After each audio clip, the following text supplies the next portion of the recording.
Assalamualaikum warahmatullahi wabarakatuh. Perkenalkan, nama saya Windra Nugroho, NIM D600-1976. Di sini saya akan menjelaskan 4 poin pembahasan. Yang pertama adalah Python dasar, yang kedua adalah Python UI dengan PySet 2, yang ketiga adalah web statis dengan Django, dan yang keempat adalah web dinamis dengan Django. Python merupakan bahasa pemrograman yang dapat menjalankan eksekusi dari sejumlah instruksi multiguna secara langsung dengan berorientasi pada objek, serta menggunakan semantik dinamis untuk memberikan tingkat keterbacaan kode atau sintaks. Kemudian ada kelebihan Python. Yang pertama, Python merupakan bahasa multifungsi sehingga lebih mudah dalam mengembangkan suatu produk. Kemudian yang kedua, penulisan kode Python lebih efisien dibandingkan bahasa lain seperti C, C++ maupun Java. Dan yang ketiga, Python kaya akan dukungan library standar. Kemudian ada kekurangan Python. Yang pertama, Python cukup buruk untuk pengembangan platform mobile.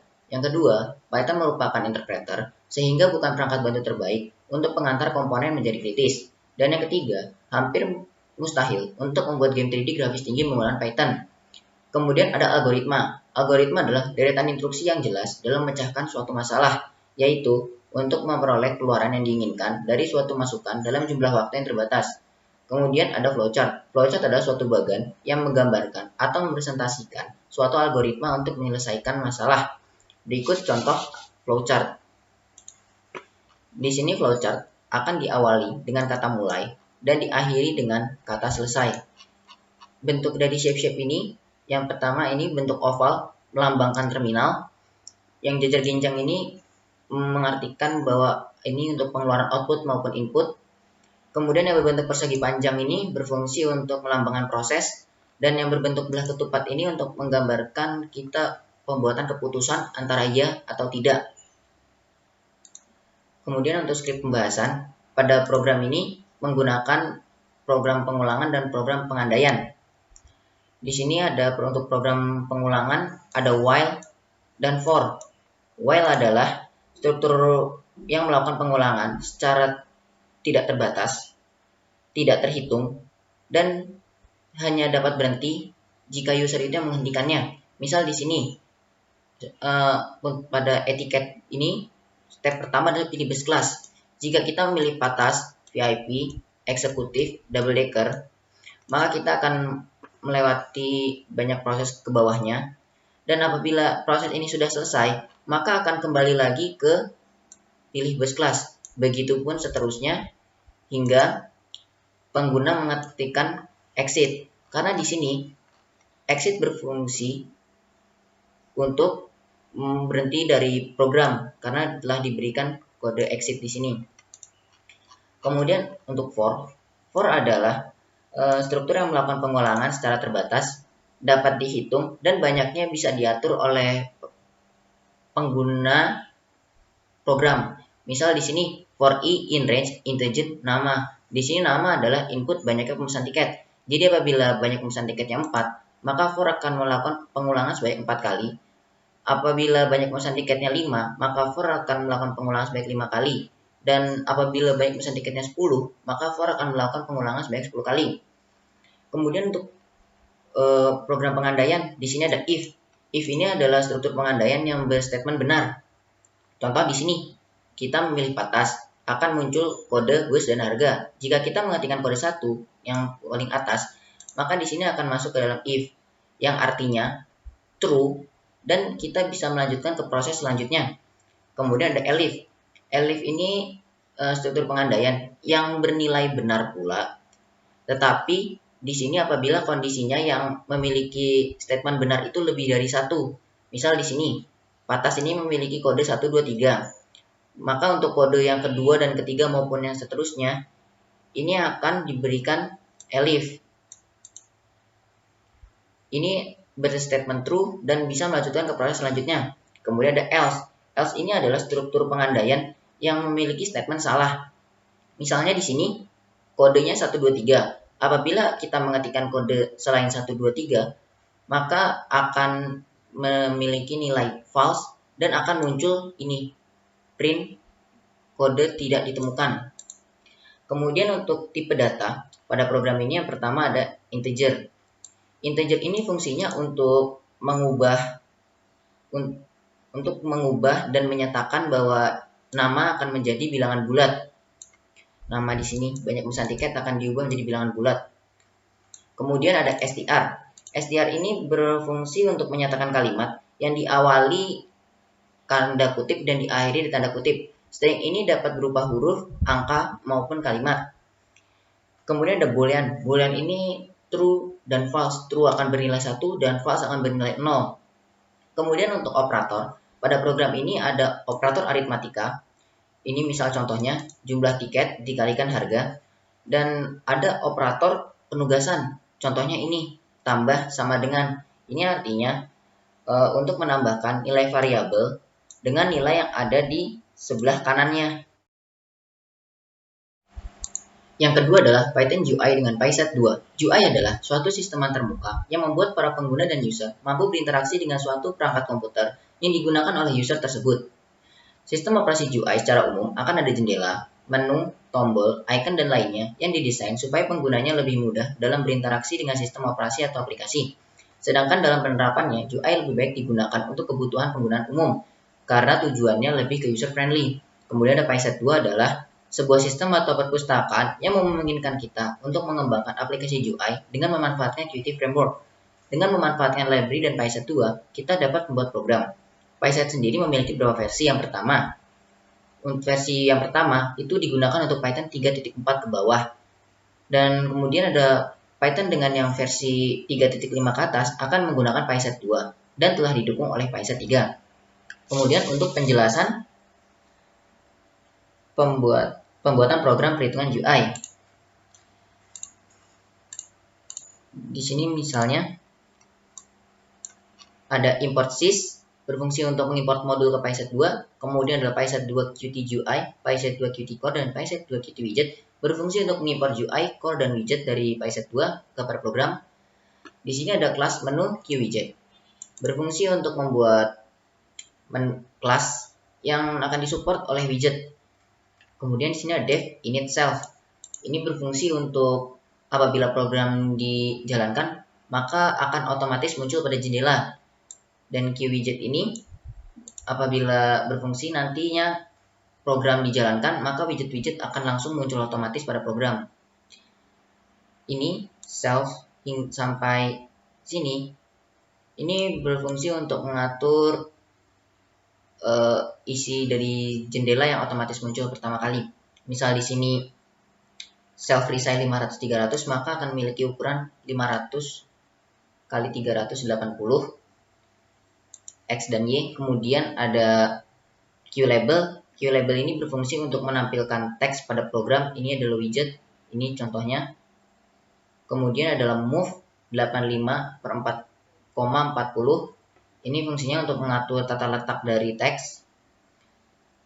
Kemudian di sini ada QIcon. Ini berfungsi untuk memberikan icon pada jendela. Di sini contohnya. Kemudian di sini ada radio button. Radio button berfungsi untuk membuat tombol bulat yang untuk menentukan pilihan. Misal di sini data, kita milih employ. Employ list ini adalah fungsi widget keywpush button. Berfungsi untuk membuat tombol yang nanti kita akan dialihkan ke program selanjutnya. Misal di sini adalah tabel. Di sini menggunakan widget QTable widget. QTable widget ini ya berfungsi untuk menampilkan tabel pada program yang nanti datanya diisi dari sini data underscore KR, nama karyawan, absen, posisi, ataupun gaji, dan akan diatur di sini untuk mengatur agar tersusun rapi seperti ini. Dan di sini ada row dan kolom untuk mengatur baris dan kolom. Kemudian kembali lagi, jika kita memilih menu kalkulator, di sini akan muncul yang pertama adalah date. Date ini adalah fungsi widget dari QDateEdit yang berfungsi untuk menampilkan tanggal pada program. Dan di sini QDate.currentDate ini agar membuat tanggal otomatis muncul pada tanggal yang seharusnya pada hari ini. Kemudian di sini ada QLabel. QLabel di sini yang berfungsi untuk membuat teks pada program. Kemudian di sini ada combo box. Combo box di sini berfungsi untuk membuat tombol pop-up list dengan berbagai pilihan. Ini misalnya pilihannya, dan ini pilihannya berada di sini. Kemudian ada line edit. Line edit ini berfungsi untuk menambah atau mengedit teks dalam format satu baris. Seperti ini misalnya. Kemudian di sini ada read only. Read only ini berfungsi agar fungsi dari widget ini berstatus hanya dapat dibaca, tidak dapat diedit maupun diubah maupun ditambahkan. Kemudian di sini ada spin box. Spin box ini berguna untuk menginput angka dengan bilangan bulat. Kemudian ada form layout. Form layout ini berfungsi untuk mengatur ini semua widget-widget ini menjadi dalam bentuk formulir seperti ini. Add row, cells, tanggal, line 1. Ini adalah isinya urutannya. Kemudian ada nama karyawan, posisi karyawan, pendapatan pokok, ada termasuk hitung, hapus, maupun kembali. Yang ketiga adalah web statis dengan Django. Django adalah kerangka kerja web bebas dan sumber terbuka berbasis Python yang mengikuti pola arsitektur model template view. Untuk membuat project dan app, sebelumnya kita harus masuk ke command prompt. Nah, kemudian untuk membuat project kita mengetikkan ini, Django admin start project. Misalnya namanya adalah name dan nama. Dan untuk membuat app, kita caranya adalah masuk ke dalam folder project yang kita buat dan kemudian kita mengetikkan ini python manage.py start app kontak misalnya. Nah, maka dengan kita mengetikkan ini di datasheet nantinya akan ada ini folder dari project yang kita buat, dan kontak ini berikut yang lainnya termasuk dalam app yang kita buat dari project yang kita buat. Ini tadi kontak misalnya. Kemudian untuk menghubungkan antara project dan app, kita harus memasukkan app-app yang telah kita buat ke dalam installed app. Misalnya ini kontak. Kemudian membuat template yang nantinya berguna untuk membuat HTML. Kemudian di sini perlu ditambahkan static files dirs os.pet.join. Ini berfungsi untuk nantinya agar project dapat terhubung dengan folder static. Kemudian kita masuk ke views.py pada project. Ini berfungsi untuk merender file HTML home yang kita buat. Kemudian URLs. URLs di sini berfungsi untuk memberikan URL yang nantinya akan dapat diakses dari app-app yang telah terhubung dengan project. Kemudian misal di sini app adalah kontak. Sebelumnya kita masuk ke views.py. Views.py ini sama seperti yang pada project. Ini berfungsi agar nantinya Django dapat merender HTML kontak yang telah kita buat sebelumnya. Kemudian masuk ke URLs. URLs.py ini berfungsi agar HTML yang kita buat mendapatkan kode URL. Dan untuk membuat HTML, kita harus membuat template. Kemudian ini kontak. Dan home juga perlu kita buat template. Nah, ini dari template HTML ini, doctype.html ini berfungsi untuk menandakan dokumen apa yang kita buat. Tapi dokumen yang kita buat di sini adalah HTML5. Kemudian di sini ada title, kontak, Wonder Hardware, title. Ini berfungsi untuk memberi judul pada halaman. Kemudian di sini ada link, rel, style sheet maupun icon, static, gambar JPG dan teks CSS. Static ini adalah agar HTML dapat terhubung dengan folder static maupun nantinya pada CSS. Kemudian ada div class menu, ini berfungsi untuk membuat kelas pada HTML yang kita buat. Kemudian sini UL ini berfungsi untuk membuat data secara terurut. Dan ini A, href, home ini berfungsi untuk membuat tombol yang nantinya akan menjadi link menuju program-program yang kita buat. Seperti misalnya di sini ada kontak, apabila kita klik kontak maka kita akan menuju ke kontak.html. Kemudian di sini ada H1 hubungi kita. Ini berfungsi untuk membuat teks dengan size H1. Kemudian di sini ada ini footer. Footer ini berfungsi untuk membuat bagian paling bawah dari web yang kita buat. Ini biasanya berisi copyright. Ini copy adalah untuk membuat lambang C yang dibundar itu, dan I membuat teks menjadi italic. Kemudian ada CSS. CSS ini adalah aturan untuk mengatur beberapa komponen dalam sebuah web supaya lebih terstruktur dan seragam. Atau mudahnya, adanya CSS ini berguna untuk mempercantik halaman web yang kita buat. Misal di sini, untuk kelas menu yang kita buat pada home, ini background colornya adalah white. Ini berfungsi untuk memberi warna latar warna putih. Kemudian di sini width-nya 100% untuk membuat lebarnya full satu halaman penuh. Dan di sini ada display inline blocks. Ini berfungsi agar displaynya menjadi rata lurus horizontal.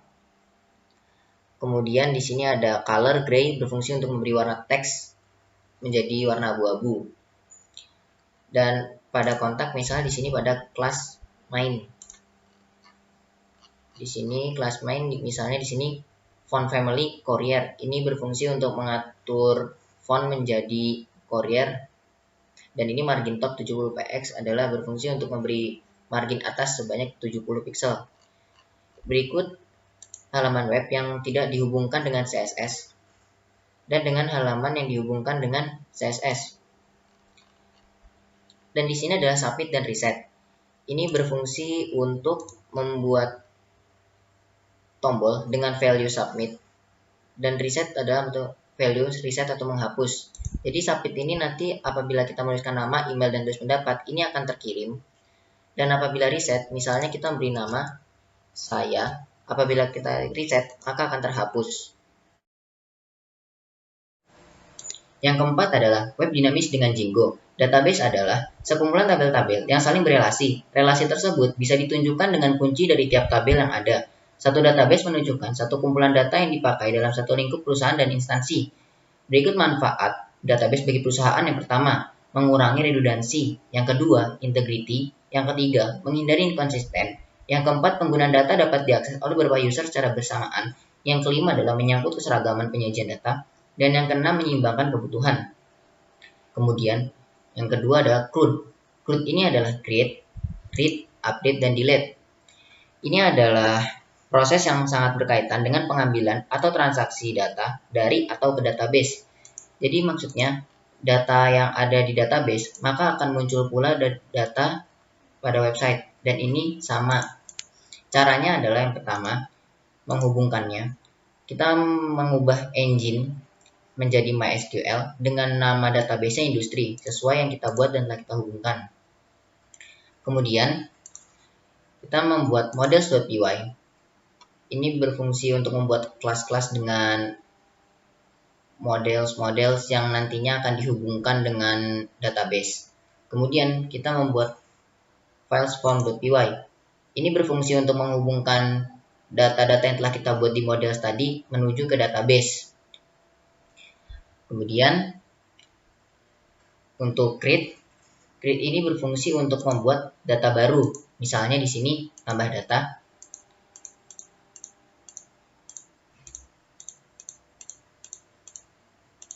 Kita kirim, maka akan ada data baru yang telah ditambahkan.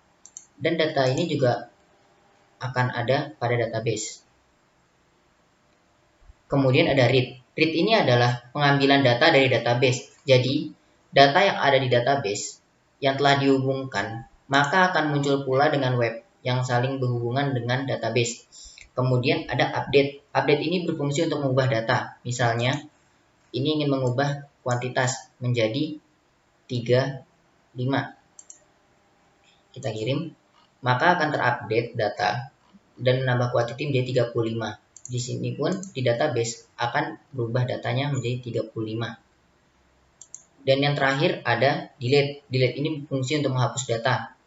Apabila kita menghapus data, di sini datanya sudah hilang pada website dan pada database pun akan hilang karena saling berhubungan. Sedikit skrip bagaimana cara CRUD ini bisa terhubung. Data. Di sini untuk membuat yang tabel awal, ini dihubungkan dengan ini. Akun kode barang ini sesuai dengan yang kita buat di Models dan telah dihubungkan dengan Forms. Kemudian untuk delete dan update ini, akun ID, URL ini berhubungan dengan views, dihubungkan dengan update ID dan delete ID. Ini berfungsi apabila kita melakukan update maupun delete, ini data akan terupdate secara satu baris penuh. Kemudian untuk melakukan update dan tambah data, di sini ada ini menggunakan form dengan metode post. Ini berbentuk tabel dan akun form as table. Jadi akun yang kita tambahkan ataupun kita update nanti akan kembali menjadi seperti tabel. Kemudian ada manfaat web dinamis. Yang pertama adalah memakai DHTML atau Dynamic HTML. Kemudian adalah konten dan layout yang ada di dalamnya dapat berubah-ubah sewaktu-waktu. Kemudian yang ketiga, dapat menggunakan CMS yang berguna untuk mengubah konten pada website. Yang keempat, dapat memakai web database yang digunakan untuk menyimpan isi dan konten dan web tersebut. Yang kelima, dapat menjadi komunikasi dari dua orang antara admin dan juga pengunjung. Sekian dari saya. Apabila ada kesalahan, saya mohon maaf. Terima kasih. Wassalamualaikum warahmatullahi wabarakatuh.